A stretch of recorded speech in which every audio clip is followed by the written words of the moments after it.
الحمد لله رب العالمين والصلاة والسلام على رسول الكريم وعلى آله وأصحابه ومن استنى بسنته إلى يوم الدين. All praise is due to Allah, and may Allah's peace and blessings be on the last Prophet Muhammad sallallahu alayhi wasallam, and on all those who follow the path of righteousness until the last day.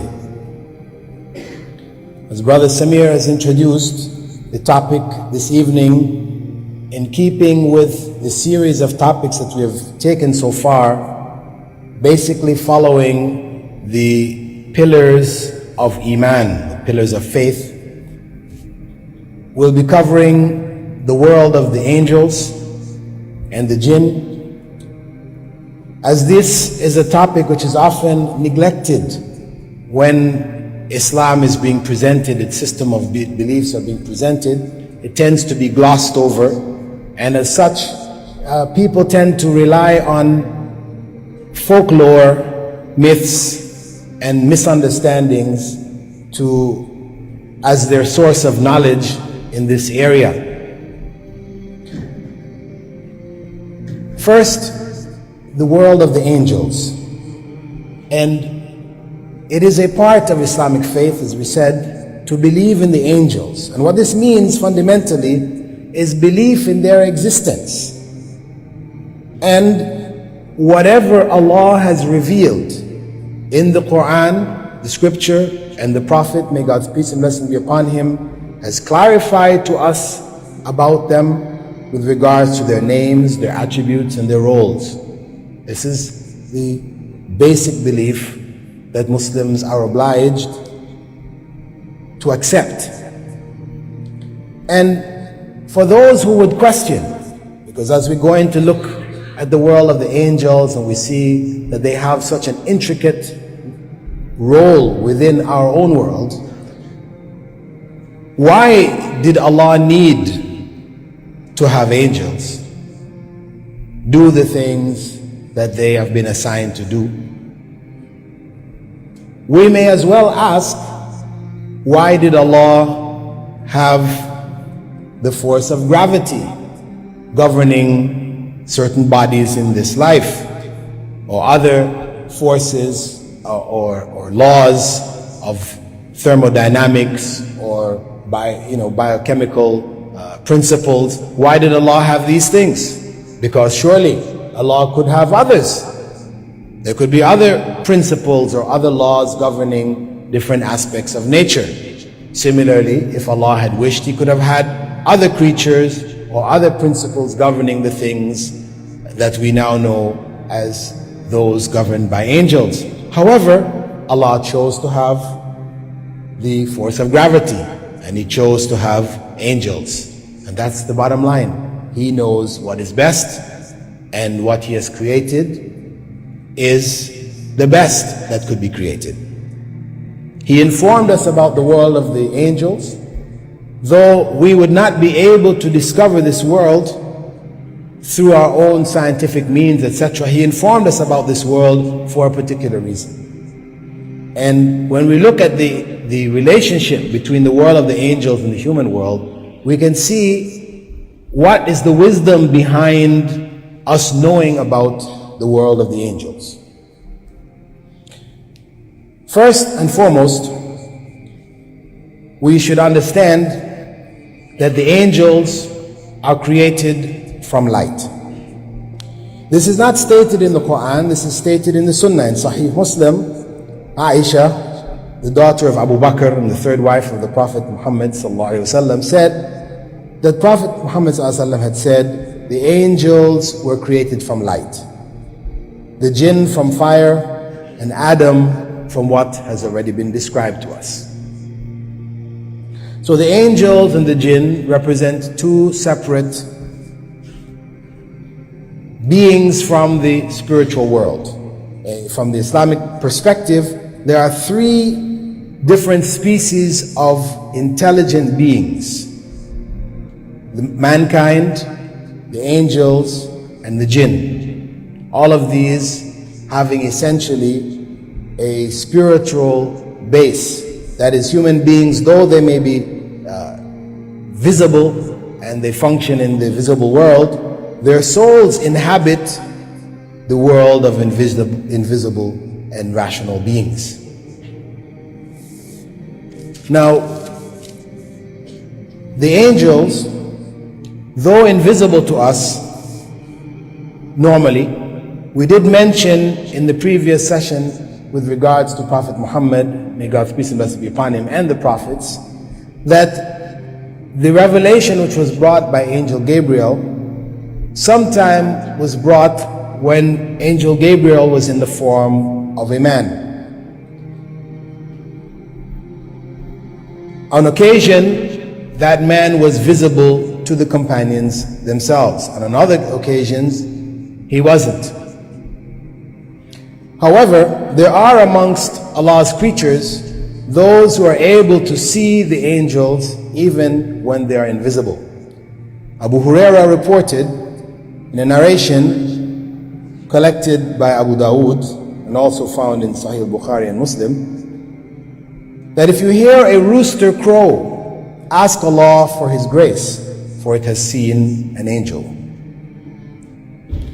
Now, the general form of the angels is not as is portrayed in the Greco-Roman legends, where the angel, like Cupid, is a little baby with wings on his back flying around with a bow and arrow, or as a man walking around with a pair of wings on his back, a pair of bird-like wings on his back. When the angel appeared in the form of a man, he was a man, not with any wings. But Allah has described the angels as having wings, but the wings we should not think of in terms of human terms or in terms of the wings of birds, etc. Because Allah has described in the Quran, in chapter Fatir, verse 1, Alhamdulillah, Fatir as-samawati wal-ard, ja'il al-malaikati rusula, أولي أجنحة مثنى وثلاث ورباع يزيد في الخلق ما يشاء إن الله على كل شيء قدير. All praise is due to Allah, the creator of the heavens and the earth, who made the angels messengers with wings 2, 3, and 4, and He increases in the creation as He wills. Abdullah ibn Mas'ud, companion of the Prophet ﷺ, reported that Allah's Messenger had seen Angel Gabriel in his natural state, in which he had 600 wings, each of which filled the horizon, and they were like multicolored drops of pearls and coral falling from the wings. So the angels in their natural state are quite huge, so much so that in another narration related by Jabir ibn Abdullah, with regards to the angels that carry the throne of Allah, Prophet Muhammad ﷺ said, allow me to speak about one of the throne bearers. The distance between his earlobe and shoulder is what a bird would fly in 700 years. So we're talking about a huge aspect of Allah's creation. Now, the angels, though they appeared, when they appeared in human form, they appeared as males, because one of the appearances, the companions described that he looked like one of the companions whose name was Dihya al-Kalbi, that he looked similar to him, and at other times he appeared like an unknown Bedouin. Though they have been described as in male forms, they are not considered to be either male or female, nor is there any evidence in Islamic texts to indicate that they reproduce. We have in Surah As-Safat, verse 150, Allah saying, أَمْ خَلَقْنَا الْمَلَائِكَةَ إِنَاثًا وَهُمْ شَاهِدُونَ. This was rebuking the pagan Arabs for claiming that the angels were feminine or female. Now, with regards to the names of the angels, there are only 8 names which have been authentically recorded in Islamic texts. There are many in folklore. There are only 8: Jibril, the angel of revelation; Mikael or Mikal, the angel responsible for rain; Israfil, the angel who will blow the horn, signaling the end of the world; Malik, the name of the guardian of the hell; Munkar and Nakir, 2 angels who will question people in the grave; and Harut and Marut, 2 angels who were sent to the people of Babylon to test their faith. These are the authentic names of angels. All of the other names that we hear of, Israel and etc., these names are either based on Israeli traditions, traditions taken out of the Bible, biblical sources, or they're based on weak narrations or fabricated narrations, or they're simply common folklore names which have been chosen. Now, with regards to the abilities of the angels, we have been informed that they are able to read human intent. They're able to understand what is going on in the human mind. Prophet Muhammad ﷺ was quoted by Abu Huraira as saying, and this is in Sahih al-Bukhari, the angels say to Allah that man intends to do evil, although he is more vigilant than them. He replies, watch him. If he commits evil, record it in kind. But if he abandons it, record for him one good deed, for surely he gave it up for my sake. So they have the ability to read human mind. And virtually all of the movements and activities which take place in the world are under their command or under their control or under their influence. And this is deduced from the verse in which Allah said, فَالْمُقَسِّمَاتِ أَمْرًا, and other verses where Allah's command throughout the creation, because everything is by His command, is assigned to the angels. They are also assigned to every human being from the time that they are formed in the womb to the time of birth. Prophet Muhammad ﷺ was quoted by Anas ibn Malik as saying, Allah the Exalted and Glorious has appointed an angel as the caretaker of the womb that says, my Lord, it is like an oily drop. My Lord, it is now like a leech. My Lord, it has become like a clump of chewed flesh. Then if Allah wishes to complete its creation, the angel will ask, my Lord, will it be male or female? Furthermore, we have another narration from Abdullah ibn Mas'ud that when the fetus reaches the beginning of the 5th month, the angel breathes the soul into him. At that same time, 4 things are recorded: his livelihood, his lifespan, his deeds, whether he'll be wretched or happy. Besides that, each person has an angel assigned to him, or who may vary, not necessarily the same angel all the time, but an angel is with him throughout his life, encouraging him to good and guarding him from evil. This is part of that consciousness that we spoke of earlier in terms of the human being having a consciousness of good and evil. And we'll look at the evil side when we come to the world of the Jinn.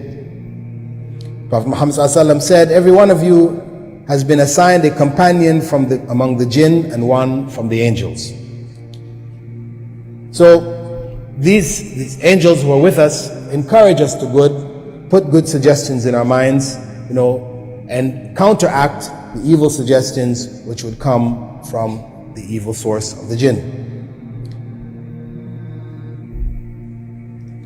There are also 2 angels who are assigned to recording deeds. These are the ones most people know about. We can find in Surah Al-Infitar, verses 10 and 11, وَإِنَّا عَلَيْكُمْ لَحَافِظِينَ كِرَامًا كَاتِبِينَ. That verily there is assigned to you protectors or guardians who are noble and who record your deeds. Outside of this, we have angels throughout our lifespan, what takes place in our life. These angels who are with us recording are constantly with us. The angels which are assigned as a support to us, which are giving us good thoughts, at sometimes this angel may leave us. And this is what is referred to when Prophet Muhammad ﷺ said that angels do not enter a house in which there is a dog or pictures or statues of living beings. Because the angels that are recording angels will not leave you at any time. So we shouldn't think, as some people might ignorantly feel, that they can avoid their record being taking place, deeds being recorded if they keep a dog with them all the time, At any case, with regards to a person dying, an angel is also assigned to take the soul at the time of death. And when the person dies, that soul is passed over to angels in the next life.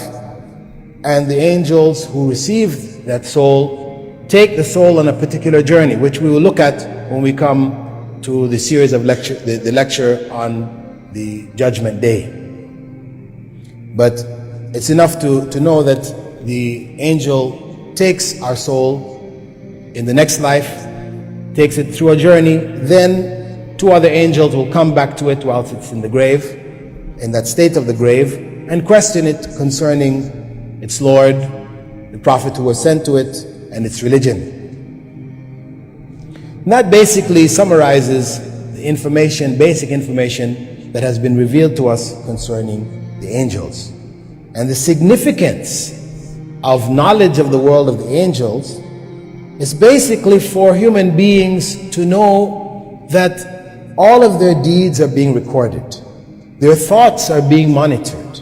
This would help them to reflect before acting, because it is through acting hastily that we fall into sin. Prophet Muhammad ﷺ had said that ta'anni min Allah wa la'ajala min ash-shaytan, that deliberate, careful action is from Allah and haste is from Satan. So by reflecting on the relationship that the angels have with us, this would help us to be conscious of the fact that our deeds are constantly being recorded, and as such we would think twice or think more than twice before doing some actions that we may consider.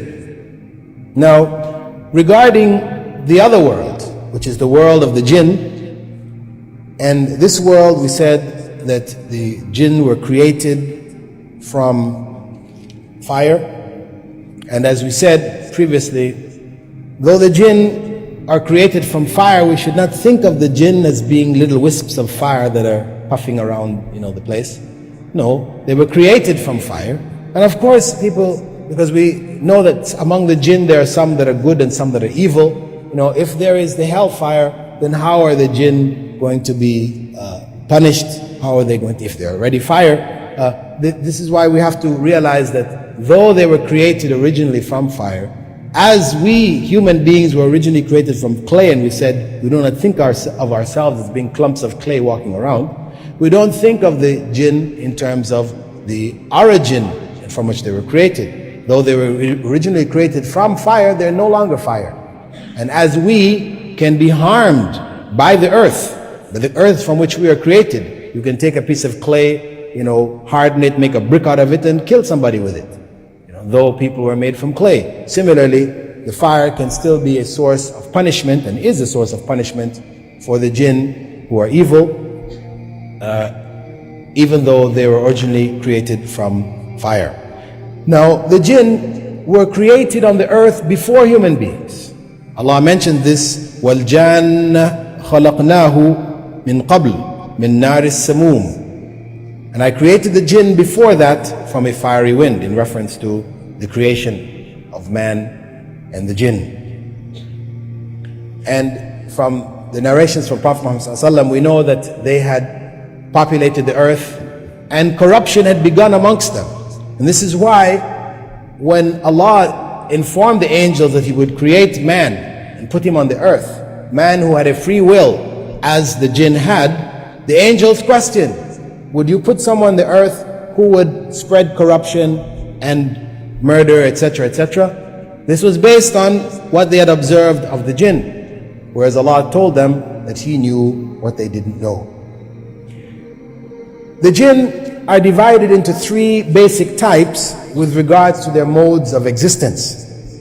Prophet Muhammad ﷺ had said there are three types of jinn. One type which flies around in the air all the time, which can move within our world and outside of our world. Another type which exists as snakes and dogs. And an earthbound type which resides in one place or wanders about when it attaches itself to people or objects.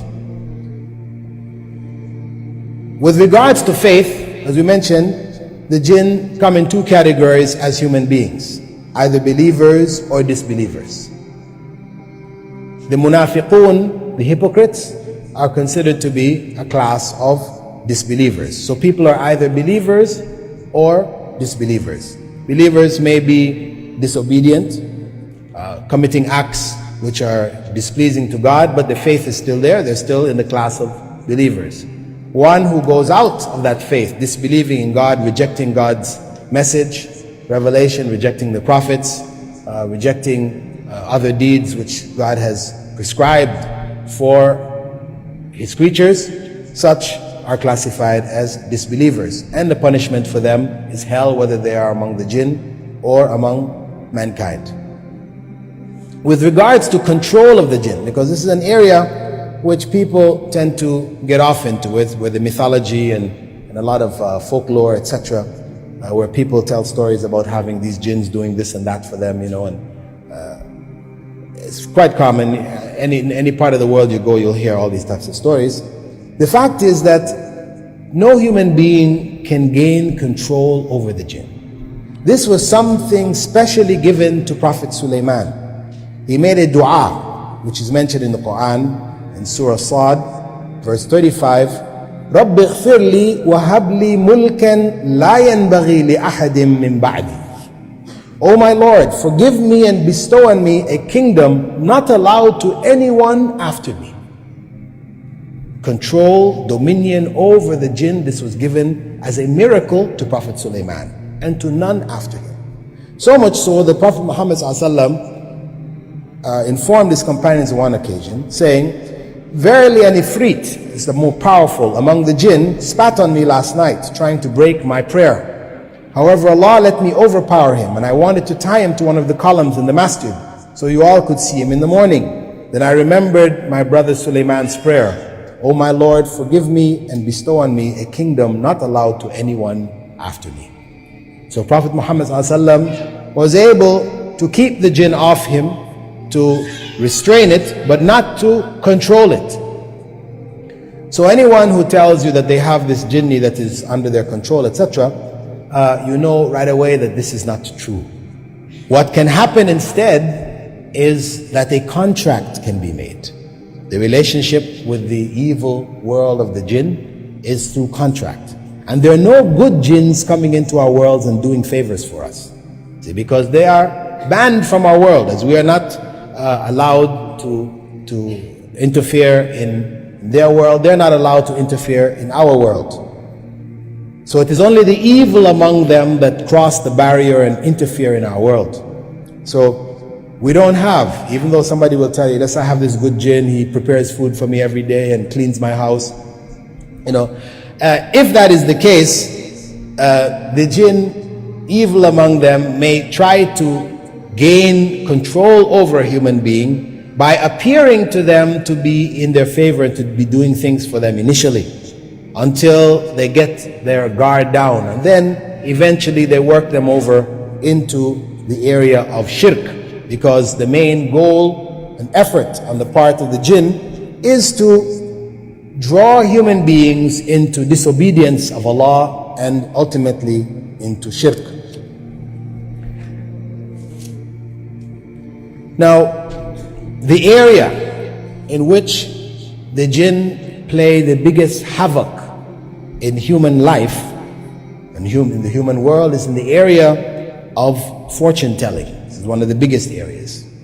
Because human beings have a natural desire to want to know the future. Everybody wants to assure for himself or herself a good life. So knowing what is in the future would then give one an opportunity to ensure for oneself good. So there have been people from the most ancient of times till today who sell information about good. They come under the general heading of fortune tellers. Now, some of them are just guesswork. In fact, probably most of them are just guesswork, games, tricks, etc. But there is a body among them that have given solid and reliable information, pieces of information, which have made people believe in them as having these powers. And those among them that have this type of information, we can understand how they can get this type of information by understanding the world of the jinn and its relationship to us. We have a verse in the Quran in which, or a number of verses, in which Allah speaks about the fact that the jinn, the class of them who are in the atmosphere and who can move in our world, outside of our world, who go up to the lowest heavens, and there they steal a listening. They listen in on what is discussed amongst the angels. When Allah commands angels, the commands go down through the heavens to the lowest heaven, and as they discuss it amongst themselves, some among the jinn manage to reach up to the level of the lower heavens, not entering it, but up to that level, and hear some of that information. However, they are driven away from that by meteors, comets, etc. And this is recorded in the Quran in Surah Al-Jinn. It's described. And Prophet Muhammad ﷺ had mentioned that the jinn pass the information back down until it reaches the lips of the magician or fortune teller. Sometimes a meteor may overtake them before they could pass it on. But if they pass it on before being struck, they add to it 100 lies. So the reality is that the information that these people convey will be a mixture of lies and a few truths. What happens with people in general is that when they hear the predictions of a fortune teller, all of the information goes into their subconscious. And the false information, which is not confirmed by having taken place, is forgotten. Whereas the one thing which they tell them which is true, which takes place, the person remembers that. This is reinforced by the information which was initially given. And then the person will swear by that person. This is a fortune teller of the first class. This is a true fortune teller. So you have somebody like Jean Dixon, died just at the end of last year, who was, a favorite fortune teller amongst the presidents of the United States and others. Every year she would give her predictions for the year. It would be in the national newspapers, etc. And people depended on her books, they would study them, etc. But the fact, as I said, for her as well as for people like Nostradamus and others, you'll find that when you look at the totality of what they say, the vast majority of what they mention is false, and there are only a few pieces of information which is actually true. But human beings with that tendency to want to latch on to anything which would indicate knowledge of the future, grab on to that small piece of information, and they end up depending on these people, and in doing so they end up falling into an area of partial disbelief or complete disbelief. The jinn can also help fortune tellers with immediate information, like somebody is coming to them and they may get information about that person before the person reaches there. So you may go to see a fortune teller and he will tell you, or she will tell you, what your name is, what the name of your parents are, how old you are, what country you came from, etc., etc. That type of information is quite easy and quite accurate for them to get.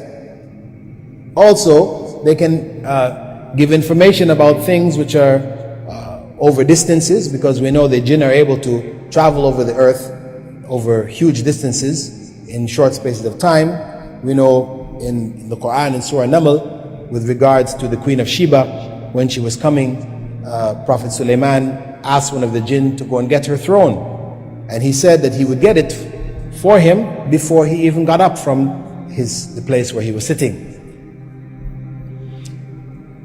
Because of the sacrilege and the heresy that is involved in dealing with the jinn, those involved in fortune telling, etc., Islam has taken a very strong stance against it. Prophet Muhammad ﷺ was reported by his wife Hafsa to have said, the salah of whoever approaches a fortune teller and asks him anything will not be accepted for 40 days and nights. This is a question out of curiosity. It's not necessarily believing in what they're saying. The salah will not be accepted for 40 days and nights. This includes all of the different forms of fortune telling that are available in our society today. One of the major ways is through the astrological science. In almost every newspaper in the world today, you'll find a page which gives the zodiacal signs, the zodiac. Signs of the zodiac, your astrological predictions for the day. If you're a Cancer or Taurus or whatever, this is a good day to do this, or a bad day, you shouldn't do this, delay it until tomorrow or whatever. All of that, if one turns to that page, if you're opening the newspaper and you just happen to see it and you keep reading, no problem. You don't read the page, you just pass over it, no problem. But now if you're flipping open that newspaper looking for it, and you're saying, people say, don't read this. You said, I don't believe it. It's just for fun. No. This is no for fun here. This is something very serious.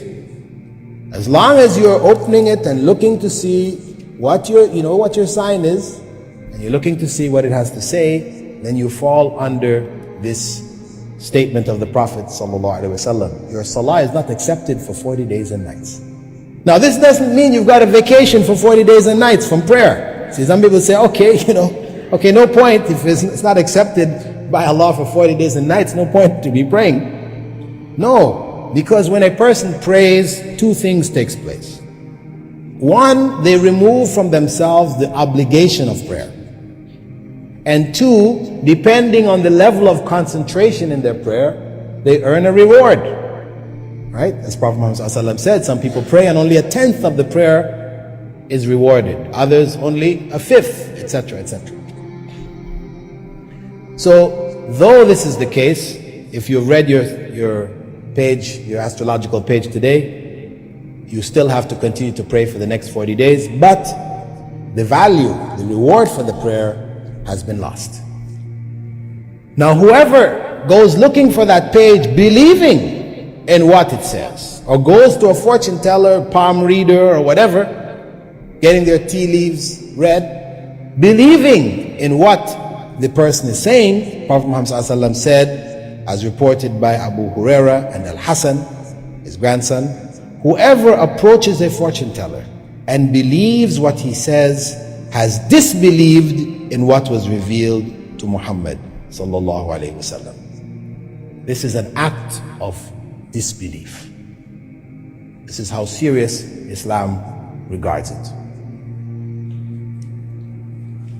Now, there is another aspect of the world of the jinn which has significance to us. Beyond the world of magic, because this has also become a popular area in Western society today, people like Daniels and David Copperfield and others who are dazzling people with feats of magic. And we know this is also a forbidden area. Those that are seriously involved in it are involved in using the jinn. The jinn help them. And Islam is strictly against them. In fact, the instruction that the companions followed when they went into the lands as Islam spread out of Arabia was to execute magicians. And the use of magicians is something forbidden, even in the Old Testament. You can find still in what they call the Torah, in Deuteronomy 18 verse 9 to 12, we find what is attributed to God as saying, when you come into a land which the Lord your God gives you, you shall not learn to follow the abominable practices of those nations. There shall not be found among you those who burns his son or daughter as an offering, anyone who practices divination, that is fortune telling, a soothsayer is another term for fortune teller, an augur, another term for fortune teller, a sorcerer or charmer, these are magicians, or medium, one who acts as a tool for the jinn to communicate with this world, or a wizard, that's a form of magician, or necromancer, other forms of magicians. For whoever does these things is an abomination to the Lord. And because of these abominable practices, the Lord your God is driving them out before you. So it is something forbidden in the religion revealed to the prophets and revealed to mankind, though it has become very popular today. But the area which is probably the most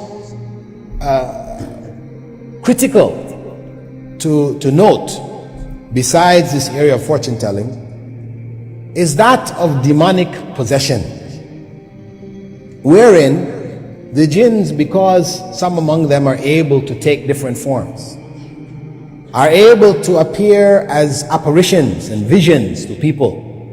Every year people will see the visions of Mary or the Christ child or whatever, in different parts of the world, and this place becomes an area of pilgrimage. Or the statue, like in Ireland some years back, statue of Mary started to rock back and forth, and they thought maybe there was some seismic activity there. They brought geologists to check it out. No seismic activity, but the statue is rocking, and they couldn't find any explanation but to analyze it as being a miracle. These people are worshiping Mary anyway as the mother of God, and this became a place of pilgrimage. A small little village in Ireland, they made a big international airport there for 747s to come in. It's good business. At any rate, it became an area of fitna or trial for those people, because of course this confirms their belief in Mary being the mother of God. You also find other instances. I know in Israel, I think last year, there was one picture of Jesus where the eyes were supposed to have closed, or tears came from the eyes. It's happening all around the world, which all of this tends to confirm in people's minds that Jesus was God, Mary was the mother of God. But we understand that the jinn are able to possess objects. They're able to enter into objects and to cause movement in them or to cause sound from them. This is already recorded in Surah Taha, for example, and in other chapters of the Quran. With regards to Musa, Prophet Moses, when he left his people and went to receive the commandments from God, and in his absence, an individual amongst them who was referred to as a Samiri, he asked the people to gather their gold jewelry, and he took up some dust which he claimed to have been the dust remaining from the footprint of an angel, sprinkled it along with it, mixed it up, and from it he created the shape of a calf. And as Allah says in the Quran with regards to him, فَأَخْرَجَ لَهُمْ عِجْلًا جَسَدًا لَهُ خُوَارٍ. He took out for them a calf in a bodily form which moved, because the people were not going to take this as a god if it was just a statue. So what happened is that after creating the statue said moo, as cows do. And of course this is what shocked them and made them accept that this was in fact God. So they bowed down, they took it as a god besides Allah. Now we know it wasn't the statue which was mooing, it was the jinn that had entered the statue and gave that sound. Similarly, we have events like that of Hallaj's head, according to the legends, the Sufi legends, that when Hallaj, this was the individual who claimed that he was Allah. I spoke about him earlier. And when he was asked to recant, to give up this statement, he insisted, standing up and opening his garment, saying there's nothing inside of this garment except Allah. So the Muslim judges had nothing else to do but to order his execution. So they took him and they cut off his head. And according to Sufi legends, if it's true, when they cut off his head, as his head hit the ground and rolled, it continued to say, Ana al-Haq, Ana al-Haq, Ana al-Haq. Right? According to their legends, right? It may be true, Allah knows. The point is that for them, this is confirmation that whatever he said, when he claimed that he was al-Haq, he was Allah, this was true. But the fact of the matter is that it could very well have been the jinn saying this out of his mouth and convincing the ignorant among them that in fact this man was speaking the truth. By understanding that the jinn can possess objects and even human beings, we can understand also many of the things which are taking place in the world today. We spoke about flying saucers before, that this, what is true amongst it, may be from the world of the jinn taking different forms, little green men or whatever, or things which appear to fly at amazing speeds, whatever. As well as the things of what they call haunted houses, ghosts, etc., all of these experiences that people experience around the world, which they have no explanation for, that easily we can understand the role of the jinn in this matter. Even in the cases of apparent reincarnation, like they have a case which took place, and they have them every so often. You find cases similar to this. There was a girl in India back in the 70s. Her name was Shanti Devi, and she was 7 years old, and she described a place where she had lived previously, in a previous life, in a town called Mutra, in a province far away from where she lived, and the people, the house, etc. When people went there, they found, in fact, there was somebody who lived there, and the house did look like that, and all this type of information. Now, for these people, this became a confirmation for them of reincarnation being a fact. The same thing happens amongst the Druze in Lebanon. From time to time, you'll find some young Druze kid who claims to describe a previous life. And the details may be very accurate when you go back and check the places where what he describes or whatever, or she describes, it will be very true. And for them, it confirms for them reincarnation. Because the belief in reincarnation, of course, is false belief. It's a false belief. It's based on the concept that the human soul is divine. That the human soul is a part of God which has come into this world, which continues to go through different cycles until eventually it rejoins with God. This is false. Human beings are not God in any way, shape, or form. What happens, how this takes place, is that, as Prophet Muhammad ﷺ explained, the jinn, as we talked about dreams before, the jinn are able to come into our dreams. They're able to give us bad dreams, etc., and to implant ideas and thoughts which we might think are our own. So they may put this information about this previous child or person in that mind of the child, and the child thinks it's relating what is from its mind, as its own, and people assume that it is its own memories, but in fact it is not. Similarly, when people do these regression therapy, where people go into a hypnotic state and they go back to previous lives, they used to be in the Roman Empire, they were a centurion or whatever, back to the cave days, they were on the Neanderthal, and people describe all these previous lives, right? And it's a big fad in America today and in the West in general.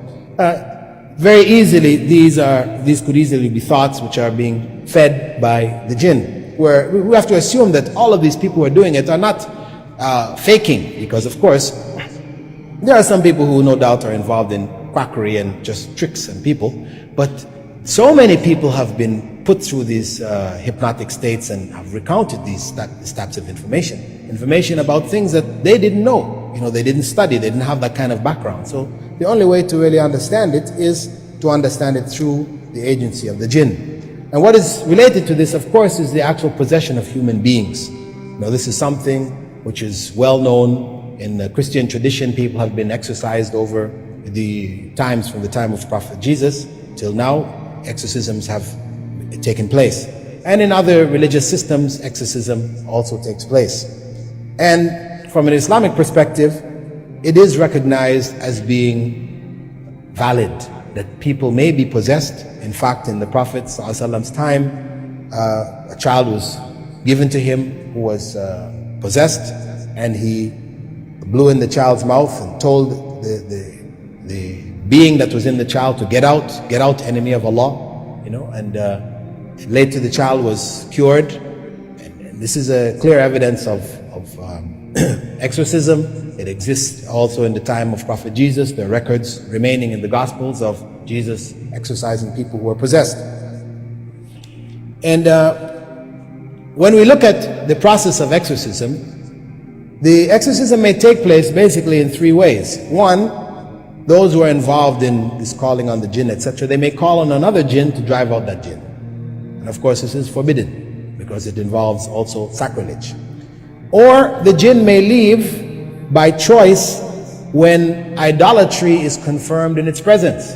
That is, the priest waves the cross, or the Buddhist priest recites their scriptures, and the jinn leaves, confirming in the mind of that priest or the people around that their scriptures or their practices are true.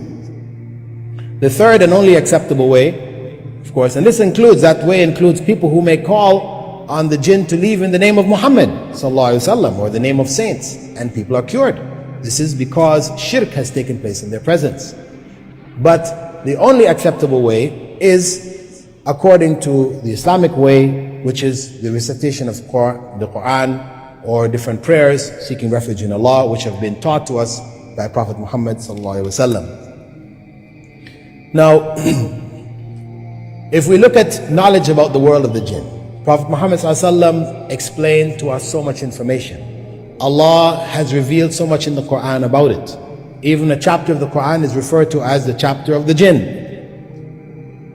If it wasn't important, all of this effort would not have been made. It is important for us to understand that world because of its influence over our world. The evil from that world comes into our world and draws people into disbelief, into shirk, into idolatry. And we are informed about that world to be prepared, to be aware. When we hear, information, when we have personal experiences, etc., that these experiences or the information will not drive us into seeking illegitimate means of protecting ourselves. The illegitimate means is through using fortune tellers or magicians or those involved in other forms of exorcism, which are pagan in origin. You find Muslims, I've heard of Muslims in the Philippines going to Catholic priests to be exorcised, and in other parts going to Buddhists, etc., for exorcisms. And this is a form of shirk, and it destroys the human belief. So Allah subhanahu wa ta'ala has informed us about the world of the angels and the world of the jinn in order for us to be conscious of that world and its relationship to us, in order for us to improve the quality of our deeds, realize the source of good that is around us, realize that our deeds are being recorded and be more deliberate in our actions, know about the evil from that spiritual world, the world of the jinn, that can affect our lives and can delude us through apparitions, through visions, etc., etc., and draw us into these different forms of shirk. That is basically what I would like to share with you this evening with regards to the world of the angels and the jinn. Assalamu alaikum.